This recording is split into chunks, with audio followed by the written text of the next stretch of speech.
કપાસની અંદર પાણી ચાલુ કરી દીધું છે મિત્રો. આપણે કપાસ તો બહુ હાઈ ક્લાસ છે,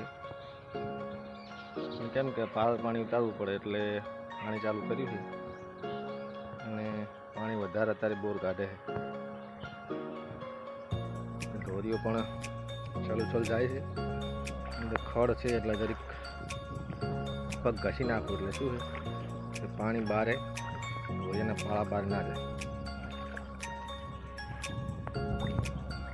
કપાસ તો બહુ હાઈ ક્લાસ છે. આપણે લો પ્રેશર જે સર્જાયું હતું, પાણીમાં માર ખાઈ ગયો કપાસ, એટલે શું છે કે આપણે પાણી વાળીએ તો પારલ પાણી ઉતરી જાય. એટલા માટે પાણી ચાલુ કર્યું છે. આ બાજુ એરંડા પણ છે. એરંડા પણ હાઈ ક્લાસ છે એકદમ. નથી વરસાદે ખાસ નુકસાન નથી કર્યું, પરંતુ પારલ પાણી ઉતારી દે તો કે કપાસનો વિકાસ સારો થાય.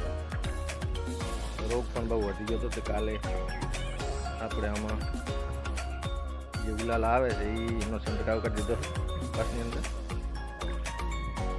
કપાસ તો બહુ હાઈ ક્લાસ છે.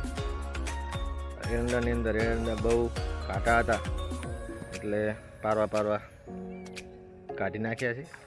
એટલે શું કે નજીક એરંડા હોય તો આની અંદર વિકાસ એરંડાનો ઓછો થાય, સીધા ઊભા ઉપડી જાય એટલે લૂમો પણ ઓછી આવે. એટલે પારવા કાઢી નાખ્યા બધા એરંડા. એરંડાનો ફાલ હારા એડા આવે છે, એનો ફાલ સારો આવે એટલા માટે. કપાસની તો વાત જ જવા દે, ગાંડો બની ગયો છે. શું વરસાદમાં દવા નાખવાનું કંઈ મેળ નહોતો આવે એટલે આપણે ખાલી દવા જ મારી દીધી.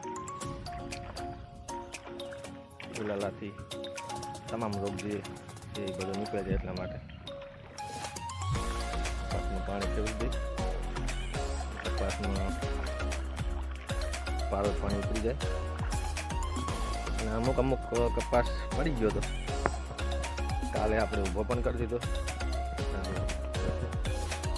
એટલે શું કે ઘણા ભાઈ કહેતા હોય કે ઊભો કરવાથી કપાસ એનું જડ મૂકી દેશે, મૂળિયા મૂકી દેશે. પણ શું કે પડી ગયેલો રાખી તો જે પડી ગયો હોય કપાસ નમી ગયો એટલે નીચે તો બધું ફરી જવાનું છે. તો ઊભો કરી તો બગડી જાય એમ કરીને કાંઠા થઈને ઊભો કરી દીધો. કપાસ તો વાત જ જવા દો.